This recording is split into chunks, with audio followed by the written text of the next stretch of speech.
நாங்கள் சிறுவர்களாக இருந்த காலத்திலேயே இருந்து இறைவணக்கம் செய்ய தவறுவதில்லை. ஆனால் எங்களுடைய இறைவணக்கத்தில் நாங்கள் நன்றாக இருக்கணும், எங்கள் குடும்பம் நன்றாக இருக்கணும் என்றுதான் நாங்கள் இறைவனை வேண்டிக் கொள்வோம். ஆனால் இன்று நாங்கள் எல்லாரும் இங்கு வந்து எங்கள் சமுதாயத்திற்காக, இலங்கை தமிழ் இனத்திற்காக இறைவணக்கத்தை செலுத்தி இறைவனிடமே நீதி கேட்க வந்துள்ளோம். உங்கள் கண்களாலே பார்த்தீர்கள் செய்த கொடூரமான செயல்கள் அரசாங்கத்தாலே தங்களுடைய மக்கள் மேலே சிங்கள அரசாங்கம் செய்த அநியாயங்களை, அட்டூழியங்களை, கொடூரமான கொலைகளை, கொள்ளைகளை நீங்கள் பார்த்திருக்கிறீர்கள். உங்கள் கண்ணில் எல்லோருக்கும் நீர் படிந்திருக்கும்.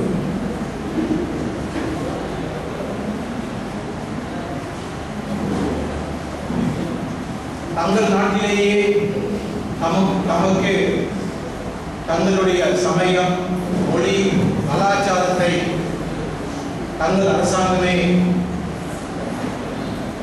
அளிக்க முயன்ற பொழுதுதான் தமிழ் மக்கள் தங்களுடைய உரிமைக்காக போராடினார்கள். ஆனால் துரதிர்ஷ்டமாக இந்த போராளிகளை, தங்கள் சுதந்திரத்திற்காக போராடிய தமிழர்களை தீவிரவாதிகளாக பெயர் சூட்டி ஒரு வேண்டாத ஒரு கூட்டமாக உலகம் எங்கும் அவர்களை பெயர் சூட்டி ஒதுக்கிவிட்டார்கள். ஏன்? தமிழ் மக்களை காக்க வேண்டிய இந்தியாவே அவர்களை தீவிரவாதிகள் என்றுதான் கூறியது. உதவி செய்ய வேண்டிய நேரத்திலே அமெரிக்காவும் சரி,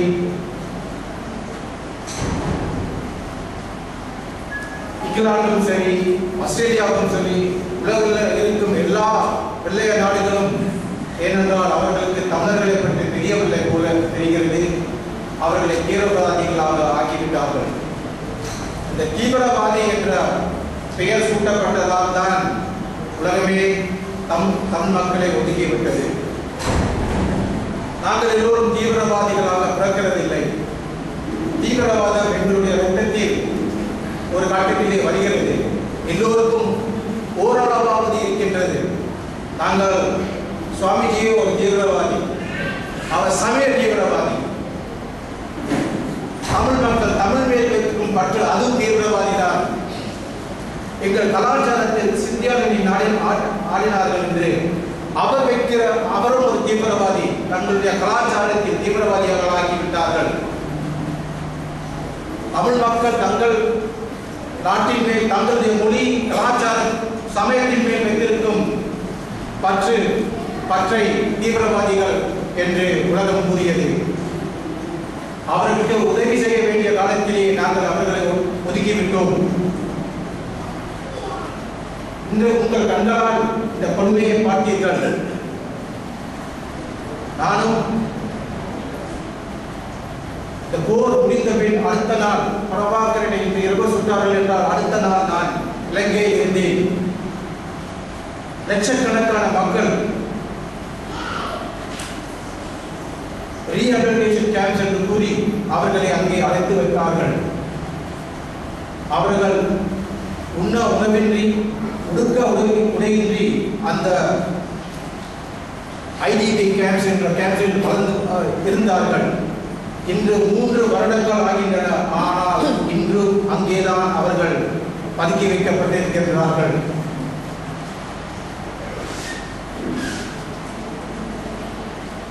ஆனால் ஏன் இது நடந்தது என்றால் அதற்கு முதல் காரணம் ஒரு தமிழனே, இலங்கை தமிழனே அதற்கு முதல் காரணம்.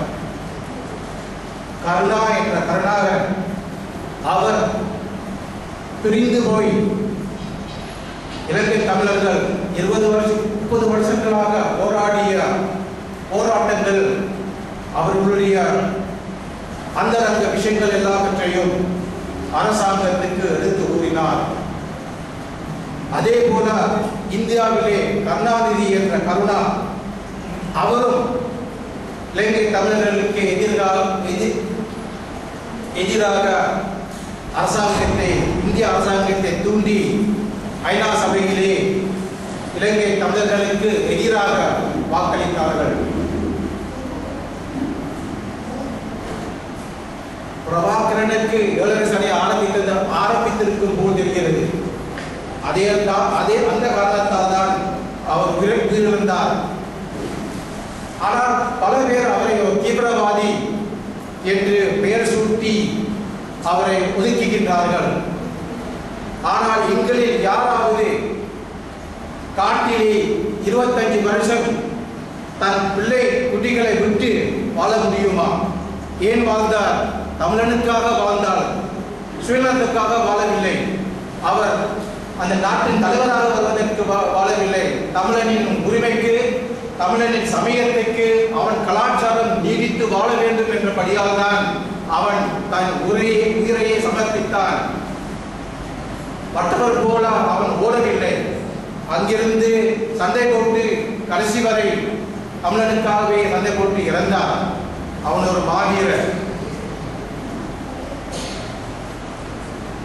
இது ஒரு